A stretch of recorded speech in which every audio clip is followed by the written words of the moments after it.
c'est la repentance sincère. La première clé pour vaincre l'esprit là, l'esprit de femme de nuit, l'esprit de mari de nuit, c'est la repentance.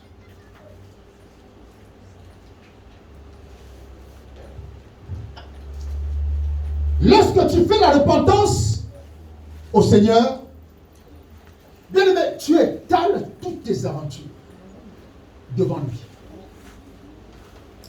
Et en étalant toutes tes aventures devant lui, c'est pour que rien, même Seigneur, même ce que j'ai oublié, je viens te demander pardon pour tout ce que j'ai fait. Nous avons eu des aventures. Nous avons eu des personnes avec qui nous avons eu des relations sexuelles hors normes. Il y en a parmi nous. Hors normes. Les autres ont été juste des rapports sexuels, mais il y en a avec qui nous avons eu des rapports sexuels hors normes. Quelqu'un me comprend? Brutaux, sadiques, agressifs, avec des pratiques du hors du commun. Et quand on est devant Dieu, on peut rien cacher à Dieu. Seigneur, je te demande pardon de la manière dont j'ai conduit ma vie dans ce domaine-là de la sexualité. Seigneur, dès 18 ans, j'étais déjà enchaîné. Seigneur, pardonne-moi avec tout ce que j'ai pu avoir comme partenaire. Pardonne-moi que tous les liens qui me tenaient liés à tous ces partenaires. C'est pourquoi il y a certaines personnes qui ont du mal à oublier leur premier partenaire. Ils peuvent oublier tout le monde, mais ils te disent toujours que mon premier s'appelait tel. Ils peuvent oublier tout le monde, hein, tous les autres là, mais ils ne vont jamais oublier le premier. Ils disent toujours que mon premier s'appelait tel. Donc, c'est l'une des personnes qui vous a ouvert la porte de l'esprit des hommes et qui vous a marqué. Que ce soit par viol ou que ce soit par un rapport consentant, vous devez savoir que c'est des choses dont vous devez vous en débarrasser. Seigneur, je te demande de me pardonner. Je te demande de me pardonner. Tous ceux qui ont dans des projets, dans des situations, sont bloqués à cause d'un esprit de mari de nuit. Après ce jour, vous allez voir que les choses vont commencer à rentrer dans l'ordre. Les choses vont commencer à rentrer dans l'ordre. Quelqu'un me comprend? Amen. Donc, la repentance, elle est primordiale. Quand on vient à lui, on doit se repentir. Pas pour venir flatter Dieu. Tu es avec Dieu, Seigneur, je suis un pécheur. David disait, je suis un pauvre pécheur. J'ai fait ça, j'ai fait ça. Quand je vois ma vie du passé, Seigneur, je te demande de me pardonner. Et que tous les liens qui me tenaient à toutes ces relations-là, Seigneur, que ces liens soient brisés. Quelqu'un va comprendre? Amen. Donc, la repentance, c'est la première clé pour vaincre l'esprit de malédiction. Pourquoi? Parce que dès que tu te repens, c'est comme si tu venais déclarer le divorce avec tous ces esprits-là. Et il n'a plus la force. Puisqu'il voit que tu le rejettes maintenant, il n'a plus de force. Donc, la repentance. La deuxième clé pour vaincre ces esprits des eaux, c'est couper tout lien contracté avec ces esprits. Il faut couper les liens. Vous savez, un lien est comme un GPS. C'est un point d'identification. Tu peux aller aux États-Unis. Si tu as des liens, le sorcier va t'identifier. Ils vont toujours t'identifier. Les démons vont t'identifier. Il n'y a pas un objet qui attire facilement les démons comme le lien. Parce que le lien te permet d'être identifié. Il est comme je le dis, le GPS. C'est-à-dire que te positionner, te retrouver là où tu es. Le lien là doit être coupé. Tu as des rapports avec quelqu'un. Il y a des personnes qui ont des rapports avec quelqu'un peut-être il y a 10 ans. Et ils se sont retrouvés 11 ans plus tard, ils ont recommencé. Ils ont recommencé. Sous prétexte qu'ils se sont perdus de vue. Quelqu'un me comprend là? Sous prétexte qu'ils se sont perdus de vue. Donc comme ils se sont perdus de vue, maintenant la vie a été retrouvée. Allez, on recommence ce qu'on a arrêté.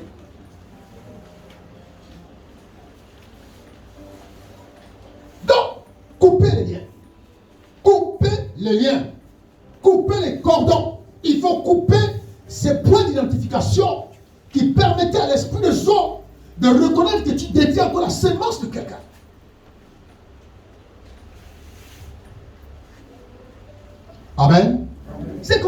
peut vaincre. Je me lève ce matin, je coupe tous les liens avec mon passé. Je coupe tous les liens avec la fille là qui m'a marqué. Je vais oublier son nom, Flore. Au nom de Jésus, je coupe ce lien. Je coupe ce lien. Que désormais il ne vienne plus en nuit. C'est terminé, Seigneur. À partir d'aujourd'hui, que tout ce que j'ai fait dans le passé avec telle personne, j'annule cela. Il faut couper les liens. Amen. Si les liens ne sont pas coupés, vous êtes identité remarquable. Quelqu'un me comprend? Amen. On va vous identifier. On va vous remarquer. Même si vous vous mariez, il y a ce lien-là qui est là, qui clignote. Identité remarquable. Identification. Quel que soit là où tu es identifié. C'est la troisième clé. Deuxième. La troisième clé, c'est le casque du salut. Il faut porter le casque du salut. Lorsque vous lisez, nous lisons Éphésiens chapitre 6, le verset 17. Je voudrais quelqu'un pour lire. Éphésiens chapitre 6, le verset 17. La troisième clé pour triompher, si on veut vaincre ces esprits des eaux, il faut porter le casque du salut. Il faut avoir le casque. Quelle page? Le casque.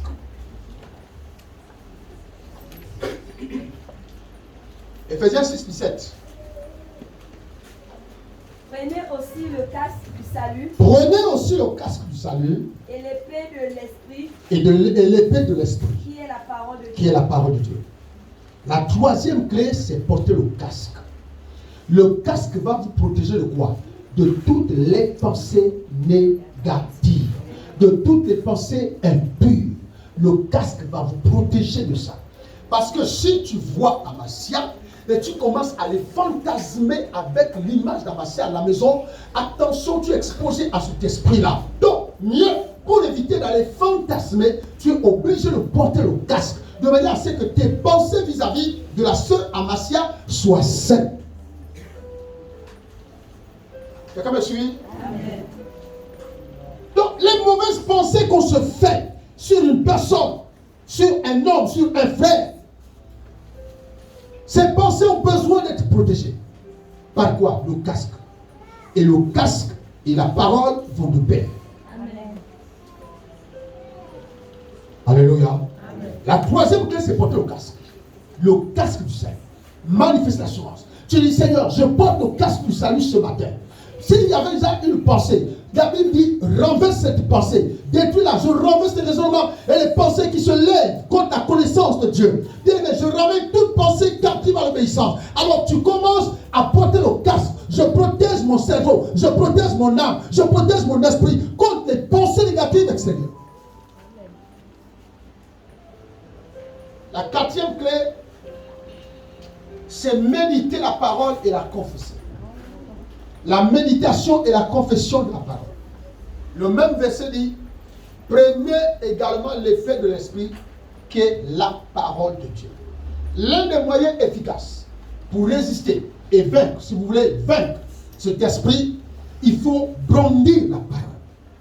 Il faut présenter la parole et la confesser en rappelant à Satan que tu es le temple du Saint-Esprit.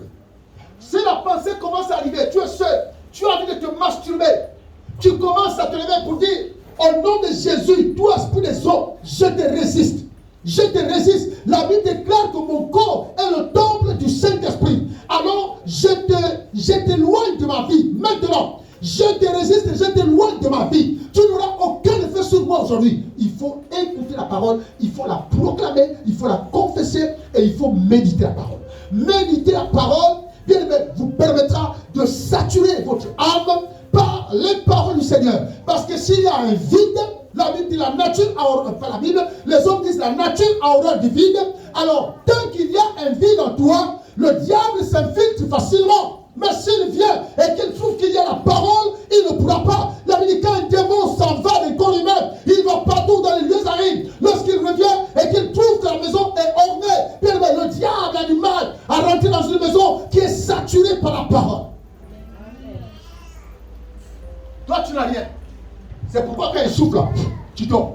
Quand il souffle là, tu tombes. Quand il souffle là, tu tombes. Quand l'esprit vient cogner, oui, tu tombes. Oh, on part où? C'est à Inanga, tu tombes. On part où? À l'Inter, tu tombes. Il y en a même comme ils n'ont jamais fréquenté certains hôtels. Ils sont même contents quand ils partent dans un hôtel 5 étoiles. Alléluia.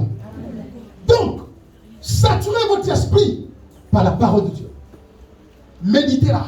Méditez la parole. Et quand vous finissez, proclamez-la. Confessez-la. Confessez, c'est-à-dire déclarez les choses. Seigneur, tu es mon Seigneur. Tu es le gardien de mon âme. Seigneur, tout ce que le diable peut faire contre moi, ta parole déclare que c'est nul et sans effet. Seigneur, merci parce que tu occupes. Quand ton esprit est occupé par la parole, le diable viendra. L'esprit viendra. Mais il trouvera que la loi est saturée, il n'y a plus de place. Et il va s'en aller. Amen. Je voudrais qu'on me retrouve le verset là. On lit, le diable s'est retiré encore pour un temps, pour une occasion, quelque chose comme ça. Je ne sais pas si c'est dans Matthieu 4, pendant la tentation de Jésus. Retrouvez-moi un peu. Il se retira pour un temps, pour une occasion. Si vous pouvez me retrouver le passage. Quand tu médites la parole, bien aimé,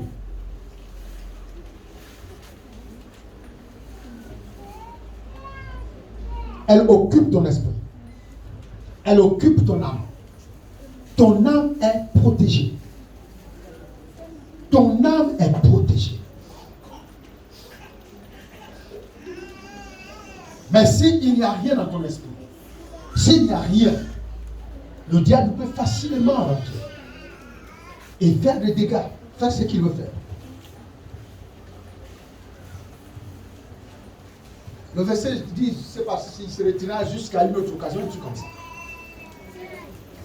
Donc, bien aimé, la quatrième clé pour vaincre l'esprit des eaux, il faut méditer et confesser la parole de Dieu. Vous avez trouvé? Hein? Il faut méditer et confesser la parole de Dieu. Lisez-moi Matthieu 4, 11. Alors le diable le laissa. Alors le diable le laissa.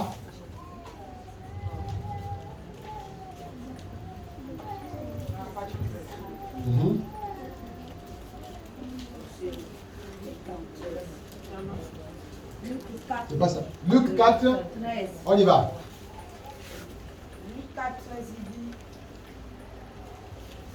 Jésus, après l'avoir tenté de toutes ces manières, Écoutez, après l'avoir tenté de toutes ces manières, le diable s'éloigna de lui jusqu'à un moment favorable. Le diable s'éloigna de lui jusqu'à un moment favorable.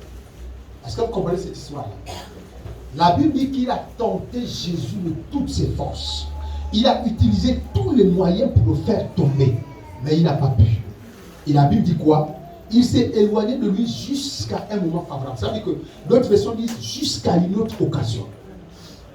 Jusqu'à une autre occasion. Ça veut dire qu'il est parti. Mais la Bible dit le diable, il quoi? Il quoi? Et il rôde pour faire quoi? Pour chercher les âmes qu'il va captiver. Donc, quand il s'en va là, pour une autre occasion, il fait quoi? Il rôde. Il rôde. Et quand il rôde, c'est pour voir quoi? C'est pour voir là où Jésus va avoir une faiblesse. Et dès qu'il veut la faiblesse, paf, il rentre aussitôt. Il s'éloigna de lui pour une autre occasion. Attendre une autre occasion. Et c'est ce qui arrive à beaucoup d'entre nous. Aujourd'hui, on dit alléluia, Dieu est bon, Dieu est bon, Dieu est bon. Mais quand on part à la maison, là, il rôde. Dès qu'il sait que c'est ça ta faiblesse, paf, c'est peut-être un coup de fil qui arrive. Mais tu es où? Je t'attends depuis là. Hein, tu m'as fait un faux bon. Le rendez-vous faux bon. Bon, écoute, tu es où? J'arrive. Jusqu'à une autre occasion. Donc, bien aimé, méditez la parole de Dieu. Gravez-la dans vos cœurs. Vous pourrez lire également Proverbe 16, 24 et Psaume 119, 148. Proverbe 16, 24 et Psaume 119, 148. Méditez la parole. Confessez-la. Proclamez-la. Dites haut et fort ce que vous deviez entendre. Et Jésus nous l'a démontré. Quand le diable est venu le tenter, Jésus a recité, Jésus a rétorqué avec la parole. il a rétorqué avec la parole. Donc, si vous n'avez pas la parole, bien aimé, vous n'avez rien à rétorquer. Le diable va vous avoir. La cinquième clé. N'oubliez pas toujours de rappeler à l'Esprit de Dieu, à Satan, que vous êtes le temple du Saint-Esprit. Que vous ne lui permettez plus d'occuper le temple du Saint-Esprit. Vous ne lui permettez plus de signer l'alliance avec lui. Parce que votre corps est le temple du Saint-Esprit. Rappelez-le lui. Il a besoin de l'entendre. Dites-le haut et fort. C'est pas... Dis-le plus fort. Satan, la Bible déclare que mon corps est le temple du Saint-Esprit. Je ne te permets plus de venir prendre possession de mon corps. Je ne te permets plus de venir t'asseoir sur mon cœur. Je ne te permets plus parce que mon corps, il n'y a que le Saint-Esprit qui a le droit d'être habitant, propriétaire légal. Satan, tu n'as pas de pouvoir. Mon corps lui appartient. Ma vie lui appartient. Satan appartient aujourd'hui. Je suis de l'immense et je remets les clés au Saint-Esprit qui est le propriétaire au nom de Jésus. Amen. C'est comme ça. Rappelez, il y a des gens quand ils ont péché, ils ont commis, ils n'ont pas envie, ils ne regrettent pas le péché. Mais s'il veut un peu flatter, il s'assoit sur son lit. Seigneur, je te demande de me pardonner encore ce que j'ai fait là. Seigneur, pardonne-moi. Seigneur, je sais que tu m'aimes. Malgré les fautes là, je sais que tu m'aimes. Donc, vous savez, quand quelqu'un parle comme ça, vous avez même l'impression qu'il n'y a pas de regret. Seigneur, je sais que tu m'aimes. Je sais que tu m'aimes. Et les autres vont passer par où? Par le fait que ne jugez pas les autres. Dieu lui-même, il connaît. Dieu, il connaît que tu es péché. Il connaît que tu commets des erreurs. Ce n'est pas un problème de jugement. Je prêche la parole et c'est cette parole qui nous juge. Alléluia. C'est cette parole qui nous juge. Et je prêche cette parole pour qu'elle nous libère, nous tous. Ce n'est pas un problème de jugement ou de condamnation à l'endroit de quelqu'un. Mais tu dois comprendre que quand on a commis une erreur, on doit se repentir. Et on doit fermer les portes. On doit verrouiller pour ne plus donner accès à Satan. Les sœurs, les filles, vous qui êtes nos filles, arrêtez d'aller vendre votre corps. Arrêtez d'aller vendre votre corps pour de l'argent. Pour des biens matériels. Beaucoup de personnes qui ont la maladie du siècle, bien aimés, ont vécu un temps soit peu avec ces hommes. Mais aujourd'hui, ils sont. Les hommes les ont abandonnés. Et c'est eux qui subissent avec ça. Ils subissent avec ça. Les hommes ne sont plus. Et certains d'entre eux ne savent même pas de qui ils ont attrapé la chose. Ils ne savent pas. Juste parce qu'on a voulu avoir plusieurs aventures. Tu sais, ma soeur, ma fille, une femme ne reste pas avec un homme. Ça, c'est un évangile qui sort du royaume des ténèbres. Parce que s'il te fait comme ça, tu vas faire là-bas. C'est un évangile qui sort du royaume de Satan, du royaume des sots. Alléluia. Et vous voyez les jeunes filles suivent ce que les parents ont dit. On ne regarde pas un homme. C'est aberrant. Ça donne de la vomi de voir un enfant qui a de multiples partenaires. Tu as envie de vomir. Mais pour eux, ça leur fait du bien parce que chaque semence produite en eux va créer des maladies, va créer des fibromes, va créer des kystes, va créer des myomes, va boucher les trompes, va amener des maladies sexuellement transmissibles comme le sida. Les esprits des hommes, voilà leur mission dans le corps d'un homme. Quelqu'un va comprendre?